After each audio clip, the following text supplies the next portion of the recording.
Assalamualaikum warahmatullahi wabarakatuh. Mari kita awali dengan bersholawat kepada baginda Nabi Muhammad Shallallahu Alaihi Wasallam. Shollu ala Nabi, Allahumma sholli alaihi wasallim. Pernahkah engkau mendengar kisah nyata tentang seorang sopir pribadi dari Jawa yang hidupnya berubah total di negeri asing? Bagaimana mungkin seorang lelaki biasa dari desa bisa menjadi suami wanita bangsawan muda yang kaya dan cantik? Apa yang sebenarnya terjadi? Mengapa hati bisa tertarik melebihi batas budaya, bahasa, dan kasta? London sore itu diselimuti hujan gerimis yang turun perlahan, membasahi kaca jendela mobil mewah berwarna hitam yang terparkir rapi di depan sebuah rumah besar. Di balik kemudi, seorang pria berkemeja putih duduk tegak, dengan pandangan tertuju ke arah pintu utama rumah itu. Wajahnya teduh, namun mata lelaki itu menyiratkan sesuatu, seperti ada kegelisahan yang tertahan. Namanya Arfan. Usianya 32 tahun. Ia berasal dari sebuah desa di Jawa Tengah, tempat di mana azan berkumandang 5 kali sehari dan bau sawah masih menempel di ingatannya. Tapi sekarang, ia berada ribuan kilometer dari tanah kelahirannya. Tak lagi berjalan di pematang, melainkan mengemudi Rolls-Royce Phantom milik majikannya. Di dalam rumah itu tinggal seorang wanita muda yang sering membuat jantung Arfan tak beraturan. Lady Eleanor Grace. Usianya belum 30. Kulitnya pucat, rambutnya pirang keemasan, dan matanya biru seperti langit bersih. Ia dikenal sebagai wanita terpandang di kalangan bangsawan London, namun ada satu hal yang membuatnya berbeda dari wanita kelas atas lainnya. Ia selalu memanggil nama Arfan dengan kelembutan. Sore itu, suara lembut itu terdengar dari interkom mobil. Arfan, can you come inside for a moment? Arfan tersentak. Tak biasanya ia dipanggil masuk rumah. Ia menoleh ke kaca spion, merapikan kerah bajunya, dan menarik napas panjang. Ada apa? Ya Allah. Gumamnya pelan. Ia berjalan menuju pintu dengan langkah berat. Hujan menempel di bahunya. Ketika pintu dibuka, Eleanor sudah berdiri di ruang tamu yang hangat. Ia mengenakan gaun satin biru yang membuat wajahnya tampak bersinar di bawah lampu gantung kristal. Tangannya menggenggam cangkir teh, namun tubuhnya sedikit gemetar. Come in, Arfan, ucapnya. Arfan masuk dan berdiri tegak di ambang karpet ruang tamu. Ia tidak duduk. Ia menunduk, tahu diri. Ada yang bisa saya bantu, Miss? Eleanor memandangnya lama, lalu meletakkan cangkir tehnya. Ia melangkah pelan ke arah Arfan. Matanya basah. Suaranya gemetar. Arfan, bisiknya, will you marry me? Jantung Arfan seolah berhenti berdetak. Dunia serasa sunyi. Yang terdengar hanya detik jam antik di dinding dan desah napasnya sendiri. Apa, Miss? Eleanor menatapnya dalam-dalam. Will you be my husband? Will you take me as your wife? Arfan terdiam. Seolah hujan di luar sana ikut membeku. Arfan berdiri terpaku. Ia ingin menjawab, tapi lidahnya keluh. Pertanyaan itu terlalu dalam, terlalu mengejutkan, dan terlalu jauh dari mimpi manapun yang pernah ia miliki. Miss, saya ini cuma sopir. Ucap Arfan akhirnya, pelan, lirih, nyaris tak terdengar. Saya dari desa. Saya, bukan siapa-siapa. Eleanor tersenyum tipis, meski matanya masih berkaca. You're not just a driver, Arfan. You're the kindest, most sincere man I've ever met. Hening menggantung di antara mereka. Di luar, hujan masih menetes pelan di jendela, seolah Allah pun sedang menatap kisah ini dengan penuh rahasia. Arfan menunduk. Ia merasa tubuhnya gemetar. Ia ingin pergi, tapi kaki seperti mengakar di lantai kayu rumah itu. Eleanor melangkah mundur dan duduk di sofa. Ia menatap api kecil di perapian, lalu berkata, I've seen so many men in this house. Businessmen, aristocrats, diplomats, but none of them ever looked at me with respect and page like you do. Arfan masih diam. Kepalanya menunduk lebih dalam. Dadanya terasa sesak. Miss, Saya takut. Kalau orang tahu, saya bisa dihina. Anda bisa dicaci. Eleanor menoleh padanya. Wajahnya tak lagi angkuh seperti wanita Inggris pada umumnya. Ia kini seperti anak kecil yang sedang memohon pengertian. "I don't care," katanya tegas. "I don't want a man with titles. I want someone who makes me feel safe. Someone who doesn't look at me like a trophy. I want you, Arfan." Air mata menitik dari mata Arfan. Ia tak kuasa menahannya. Bukan karena bahagia, tapi karena takut. Takut tergelincir dalam fitnah. Takut membiarkan hati terbang tanpa arah. "Miss, boleh saya minta waktu untuk sholat dan berpikir?" Eleanor mengangguk perlahan. "Take all the time you need." Malam itu, Arfan tidak tidur. Ia menggelar sajadah di kamarnya yang sempit. Matanya basah, suaranya parau. "Ya Allah, jika ini ujian, maka kuatkan aku. Jika ini anugerah, maka luruskan jalanku. Jangan biarkan aku salah niat. Jangan biarkan aku merusak kehormatan perempuan yang baik." Dalam doanya, Arfan teringat ibunya di desa. Terbayang wajah wanita renta yang selalu mengajarinya untuk tidak memandang dunia dengan silau. Terngiang kata-kata ayahnya dulu, "Nek kerja ojo mung golek duit, tapi golek berkah, Fen."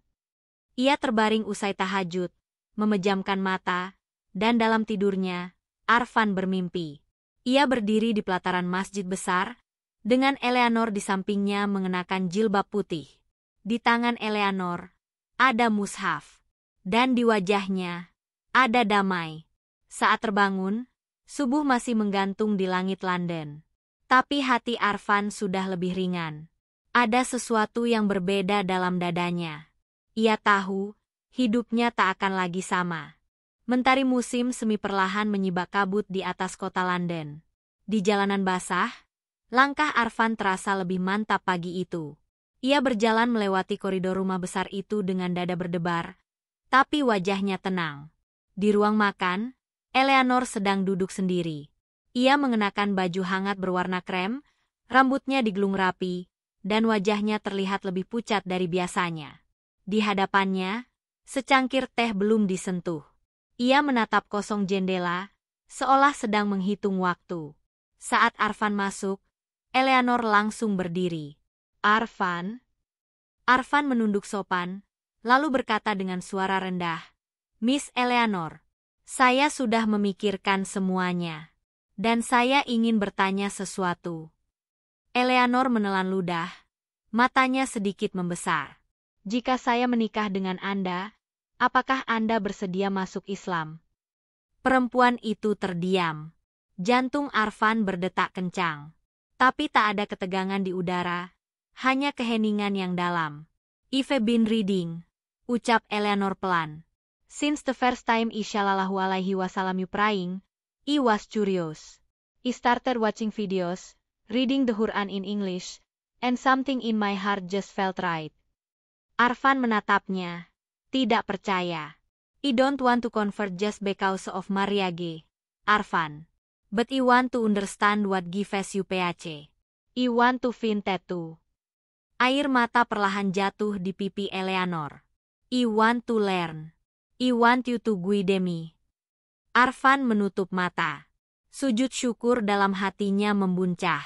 Betapa besar rahmat Allah yang menanamkan hidayah di hati siapapun yang dikehendakinya. Bahkan pada wanita bangsawan yang selama ini hidup dalam kemewahan dunia. "Insya Allah," bisik Arfan. "Kalau begitu, saya siap." Beberapa pekan berlalu, dan perubahan mulai terlihat. Eleanor mulai mengenakan pakaian yang lebih tertutup.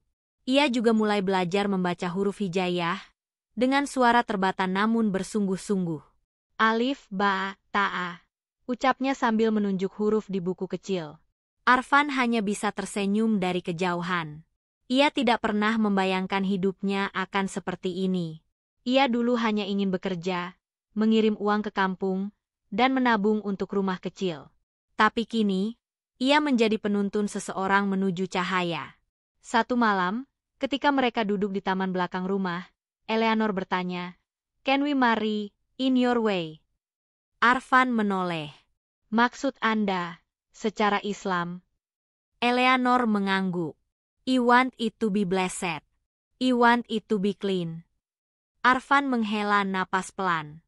Kalau begitu, kita harus pergi ke masjid. Harus ada wali, harus ada syarat-syarat yang harus dipenuhi. Tapi saya tak punya siapa-siapa di sini. Eleanor menggenggam tangannya. We do find away. Dan pada malam itu juga, Arfan menelepon seseorang. Seseorang yang sudah lama tidak ia hubungi karena takut menimbulkan harapan. Ibunya. Bu, Arfan di sini. Di ujung telepon, suara Parau menjawab. Aloh, anakku, kowe piye kabar, Fen? Arfan terisak. Bu, Arfan mau nikah. Tapi bukan sama orang Jawa. Sunyi menyelimuti malam desa di Jawa Tengah ketika suara ibu Arfan terdengar lirih dari balik telepon. Nikah, Fen? Sama siapa tuh, Le? Sama wanita Inggris, Bu. Tapi insya Allah, dia mau masuk Islam. Dia baik, lembut, dan dia yang minta Arfan jadi suaminya. Di seberang sana, terdengar helaan napas panjang. Lalu diam. Hanya derit kipas angin tua yang mengisi jeda itu. Le, suara ibu Arfan akhirnya terdengar. Kamu tahu, waktu kamu pamit kerja ke Inggris, ibu cuma bisa sujud nangis. Bukan karena kamu pergi, tapi karena ibu takut kamu lupa sama Allah.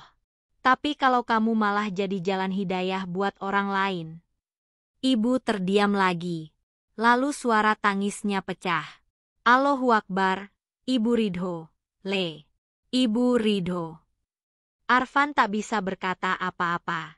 Ia hanya menangis dalam diam, menahan haru yang mengguncang seluruh jiwanya. Bu, doakan kami, ya. Arfan ingin pernikahan ini diridha Allah. Biar jauh dari fitnah. Iya, Le. Nek pancen jodohmu wis ditulis. Ora bakal ilang. Nikahi dia secara syariat. Jangan tinggalkan Allah meski hidupmu nanti jadi lebih enak. Dunia hanya titipan. Beberapa hari kemudian, masjid kecil di pinggiran London menjadi saksi.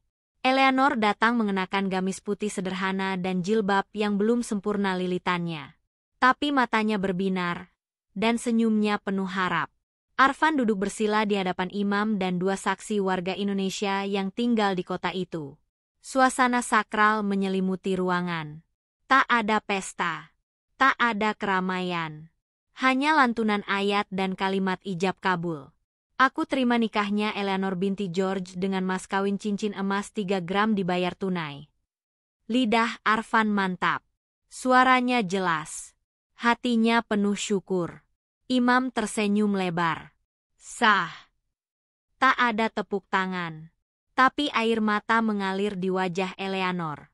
Ia menggenggam tangan Arfan dan berbisik. Now I'm your wife, right? Arfan mengangguk. Iya, sekarang kamu istriku. Istri sah. Eleanor menunduk haru. Can I ask you something? Tentu. Will you teach me how to pray? I want to do it right. Arfan mengangguk. Setiap hari, seumur hidup. Dan hari itu, untuk pertama kalinya, Eleanor berdiri di belakang suaminya. Ia mengangkat takbir, mengikuti gerakan sujud dan rukuk, meski masih salah-salah. Tapi hatinya lurus. Dan Allah menatap niat itu, dengan cinta yang tak terukur. Di luar masjid, langit London cerah. Arfan menatap istrinya dan berkata dalam hati, Ya Allah, aku datang ke negeri ini untuk mencari nafkah. Tapi engkau memberiku sesuatu yang jauh lebih besar, cinta yang kau pilihkan, dan kepercayaan yang tak terduga. Langkah baru telah dimulai. Namun ujian belum berhenti. Karena cinta bukan akhir, tapi awal dari perjuangan yang hakiki. Musim panas datang membawa aroma baru dalam rumah tangga Arfan dan Eleanor. Mereka kini tinggal bersama di rumah mewah Eleanor yang dulunya hanya dihuni oleh kesepian. Namun, Perubahan dalam diri Eleanor ternyata memicu gejolak di sekelilingnya. Teman-teman sosialitanya mulai bertanya-tanya, keluarganya diam-diam khawatir, bahkan beberapa bisnis rekan ayahnya mengajukan pertanyaan sinis. Eleanor, kau berubah terlalu cepat, ujar Pamela, sahabat lamanya, saat mereka makan siang di sebuah restoran. Kau mengenakan jilbab, kau menikah diam-diam, dan kau bahkan tak minum wine lagi. Eleanor tersenyum tenang. Pam, aku tidak berubah. Aku cuma mulai mengenal diriku yang sebenarnya. Dan aku menemukan kedamaian yang tak pernah kutemukan di pesta atau rekening bank. Dan semua ini karena dia? Tanya Pamela, melirik Arfan yang tengah berdiri jauh di parkiran, menjaga jarak. Eleanor menatap sahabatnya lekat-lekat. Bukan karena dia, tapi karena Allah yang mempertemukanku dengannya. Di sisi lain, Arfan mulai merasakan perubahan juga. Ia kini tak hanya menjadi suami, tapi juga panutan. Eleanor sering memintanya mengimami salat, membaca tafsir bersama, bahkan berdiskusi tentang hadis. Namun, godaan dunia datang dari arah yang tak disangka. Suatu hari, George, ayah Eleanor, datang dengan jas mahal dan sikap yang dingin. Mereka duduk di ruang kerja rumah. George membuka pembicaraan dengan tegas. Arfan, I know you married my daughter. But let me ask you this, what's your price? Arfan mengerutkan dahi. Maaf, saya tidak mengerti. George bersandar di kursi. How much would it take to walk away? I can buy you a company, send you back to Indonesia with a villa and millions of pounds. Just leave Eleanor, let her return to her world. Hening. Arfan berdiri pelan. Ia menatap mata mertuanya dengan sorot penuh keyakinan. Tuan George, saya datang ke negeri ini untuk bekerja, bukan menjual diri.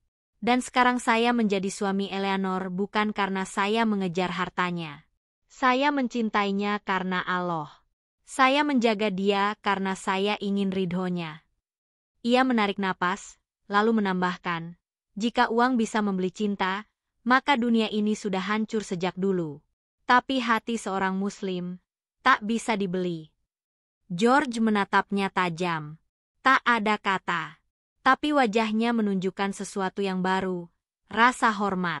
Malam itu, Eleanor duduk di beranda, menatap langit sambil menyandarkan kepalanya ke bahu Arfan. Ayahku datang menemuimu, ya? Arfan tersenyum. Iya. Dia datang dengan proposal yang mahal. Eleanor terkekeh. Dan kau menolaknya.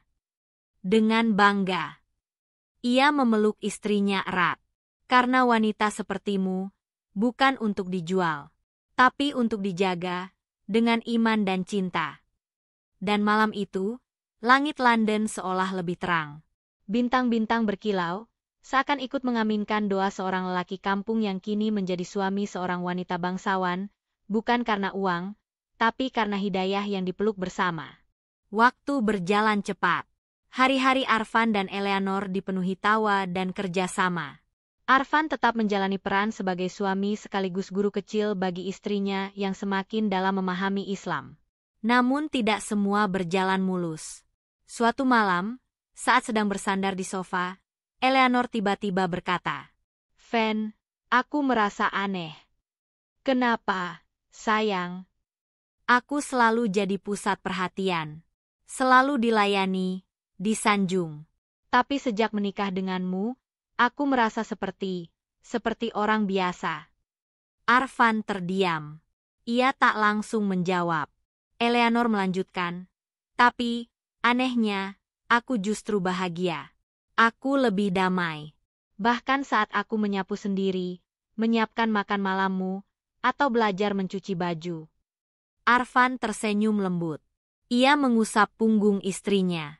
Karena dalam Islam, tidak ada derajat di mata manusia, Eleanor. Kau bisa punya rumah besar, mobil banyak, atau saham di mana-mana. Tapi di mata Allah, hanya takwa yang meninggikan. Eleanor memejamkan mata, seperti menyerap setiap kata. Jadi kalau aku bukan siapa-siapa, asal hatiku penuh iman, aku tetap berharga. Bukan tetap, tapi justru lebih berharga. Pagi itu, kejadian tak terduga datang.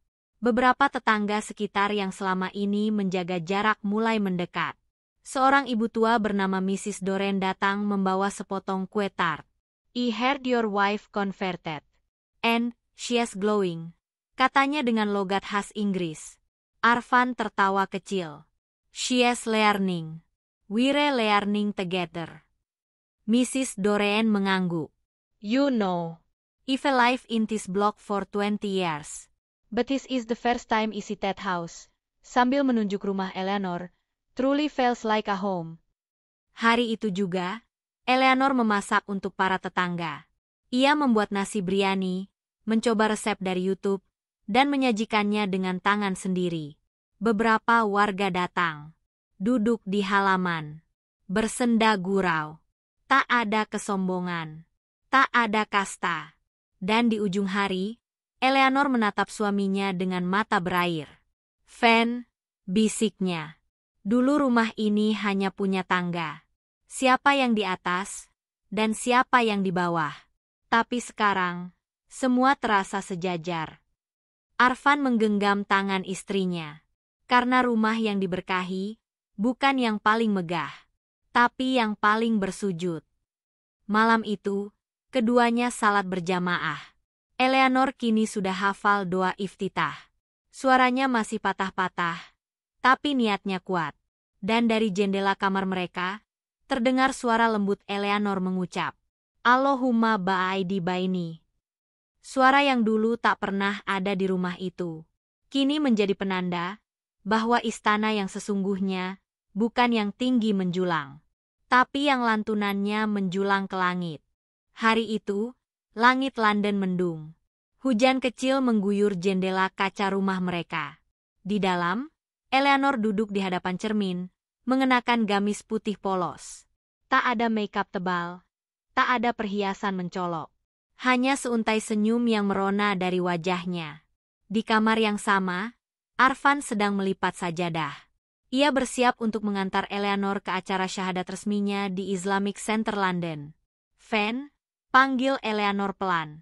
"Kalau aku dulu bertemu denganmu hanya sebagai sopirku, apa kau sempat menyukai aku?" Arfan menoleh, lalu mendekat.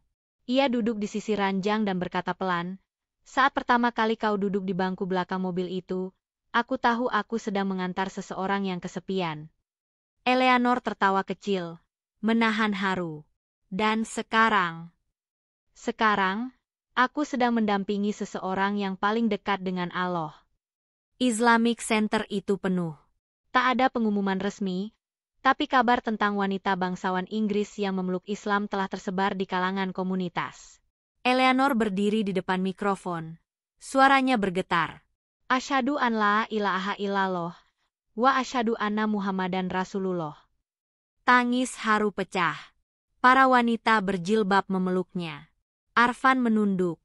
Matanya basah. Tak pernah ia bayangkan, wanita yang dulu menatapnya dengan jarak sosial kini berdiri sejajar dalam barisan hamba Allah. Beberapa bulan setelah itu, kehidupan mereka berjalan lebih tenang. Arfan membuka jasa konsultasi untuk para imigran Muslim, sementara Eleanor sering menjadi pembicara di forum-forum perempuan mualaf. Hingga suatu malam, saat Arfan duduk di balkon, memandang langit, Eleanor datang membawa secangkir teh hangat. "Aku tak pernah tanya ini padamu, Fen," katanya pelan. "Apa kau pernah ingin pulang ke kampung halamanmu?" Arfan tersenyum, menatap rembulan di atas. "Dulu iya, tapi sejak kau jadi istriku, aku tak pernah lagi ingin pulang. Karena surga telah kau bawa ke sisiku." Eleanor terdiam. Ia bersimpuh di sisi Arfan, menyandarkan kepala di bahunya. "Dan kalau suatu hari Allah memanggilmu lebih dulu, izinkan aku menyusulmu dalam iman yang sama." Arfan mengusap rambutnya dengan lembut. "Insya Allah, kita tidak bertemu hanya untuk hari ini, tapi untuk selamanya."